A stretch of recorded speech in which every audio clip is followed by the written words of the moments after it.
డబ్బు, అనారోగ్యం, ఉద్యోగం, వ్యాపారం, అప్పులతో బాధపడుతున్నారా? మీకోసమే లాంచ్ యువర్ ఫ్యూచర్ ప్రోగ్రామ్.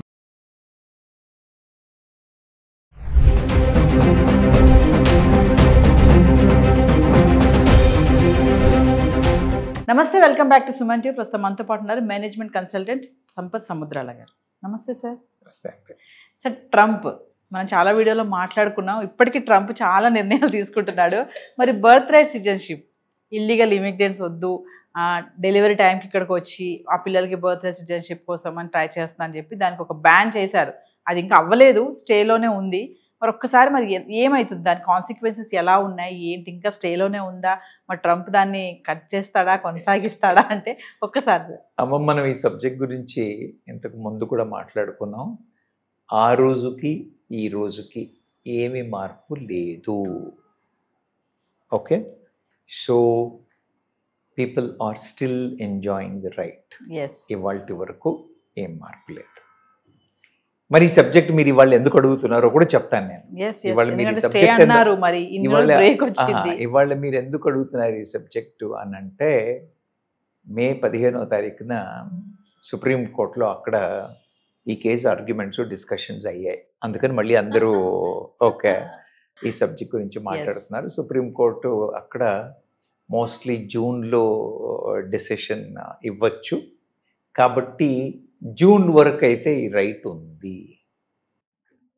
అంటే ఏంటి సార్, జూన్ తర్వాత పోయే అవకాశాలు ఉన్నాయా అని అంటే అక్కడ సుప్రీంకోర్టు ఎలా చూస్తుంది దాన్ని ఆలోచించినట్టు దాన్ని అనుగుణంగా మారే అవకాశాలు ఉన్నాయి. అయితే అలా అయినప్పటికీ కూడా, ఎందుకంటే ఇది కాన్స్టిట్యూషనల్ అమెండ్మెంట్ మీద ఉన్న పాయింట్ కాబట్టి తను చేయడానికి లేదు, హీ హ్యాస్ నో రైట్ అని మనకి స్టేట్ కోర్ట్స్లో డిసిషన్స్ అయ్యాయి.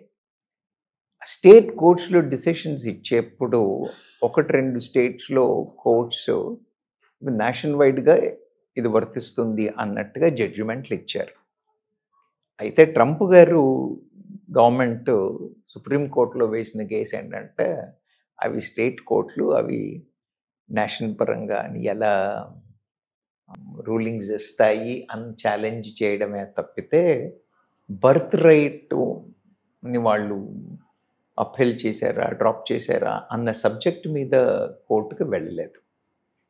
మీరు ట్రంప్ గారి కేసు ఇప్పుడు సుప్రీంకోర్టులో ఉన్న కేసును మనం చూసినట్టయితే, validity of the judgement of those state courts is only వాళ్ళు how can they say it is national అన్న పాయింట్ మీదే డిస్కషన్.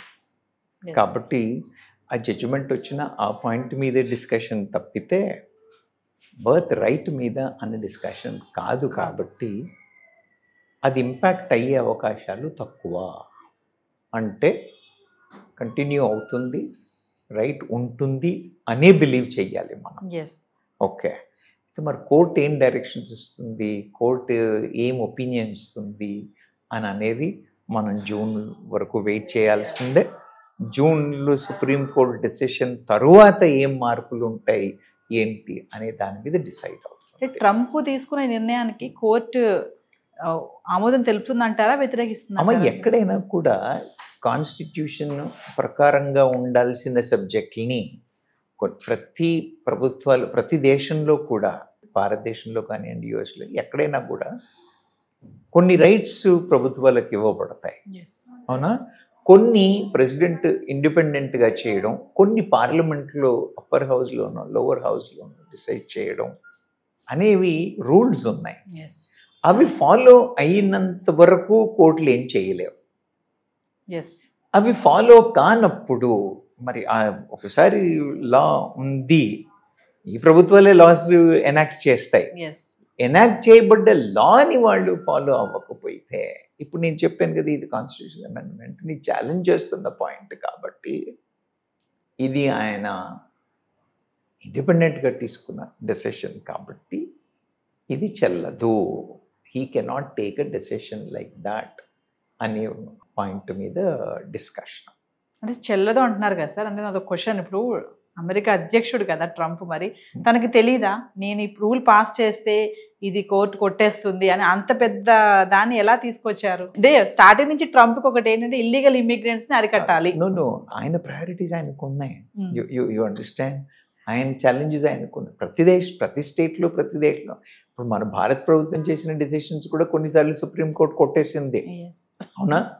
స్టేట్ గవర్నమెంట్స్ చేసినవి కూడా హైకోర్టులు కొట్టేసిన తర్వాత మళ్ళీ సుప్రీంకోర్టులో మరి వీళ్ళకి తెలియక కాదు.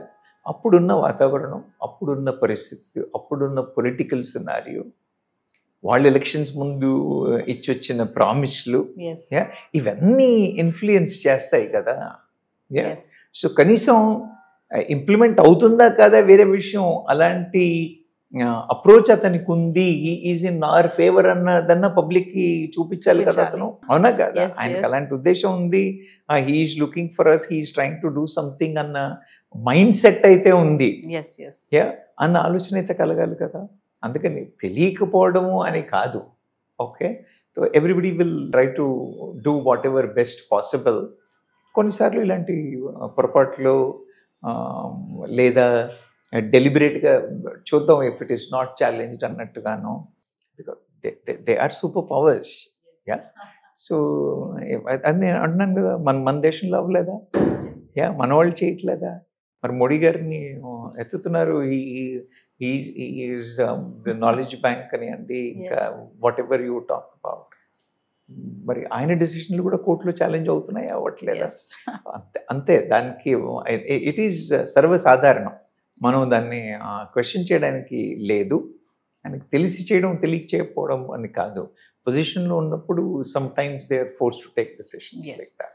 సో ప్రెసెంట్ చూసుకుంటే ట్రంప్ రూలింగ్ ఎలా ఉంది అంటే, అమెరికన్స్ కూడా కొంచెం అగెనిస్ట్ గానే ఉన్నారు ట్రంప్ పైన. మీరు అన్నట్టుగా చాలా వీడియోలు చెప్పారు, ట్రంప్ డెసిషన్ మేకర్ ఎలా అంటే స్పాట్ గా తీసుకుంటాడు డెసిషన్స్, కొంచెం చిన్నపిల్లల మనస్తత్వం అని కూడా.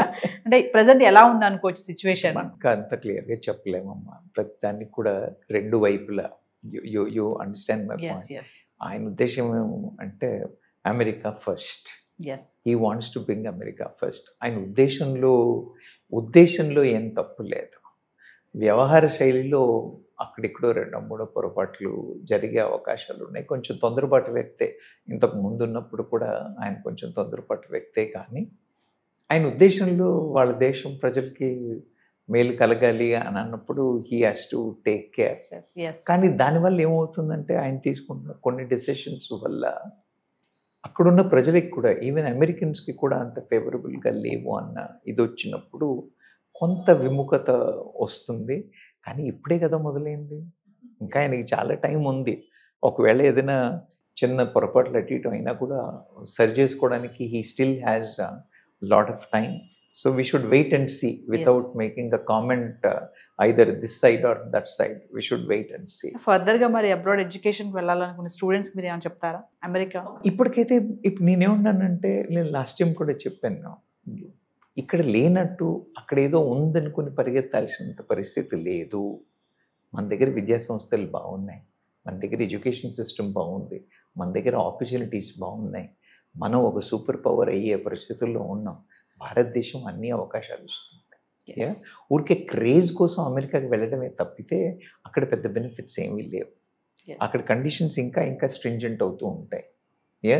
సో ఐడియలీ అంటే పిల్లలు వాళ్ళు స్వతహాగా స్టడీ చేసి, మేము ఎంచుకున్న ఏరియా పనిచేస్తుంది, మాకు అక్కడ వాట్ యు కాల్ బెటర్మెంట్కి ఛాన్స్ ఉంది అని పిల్లలు డిసైడ్ చేసుకుని పోయే వాళ్ళని మనం ఆపాల్సిన అవసరం లేదు. బికాజ్ ఇక్కడ కూడా కొన్నిసార్లు మనం డెసిషన్ తీసుకున్న తర్వాత కూడా మార్పు చేసుకోవాల్సి వస్తుంది. సో దానివల్ల కొంపలు మునిపోయేదేం లేదు. కానీ పేరెంట్స్ మెంటాలిటీ, మా పిల్లలు యుఎస్లో వెళ్ళాలి, అక్కడికి వెళ్తే మళ్ళీ వాపస్ రాకూడదు, మీరు చదువుకొని వెళ్ళి రానివ్వండి, వెళ్ళి మాస్టరీ చేసుకుని వచ్చేస్తే ఏం పోయింది, అవును, అక్కడే ఉద్యోగం చేయాలి, అక్కడే ఉండాలి అనే పరిస్థితిని చూసారా? అది I don't suggest. That may not be a right thing. దానికోసం పోవాలి అనుకునే పిల్లలకి మాత్రం I suggest please think twice. Parents mind set మారాలమ్మా. పిల్లలు పెద్ద ఛాలెంజ్ ఏం లేదు, పేరెంట్ మైండ్ సెట్ మారాలి. ఇక్కడ లేనిది అక్కడ ఉంది ఏంటి? It's a spacious country, with less population, so you may find little better, but that can be done even here.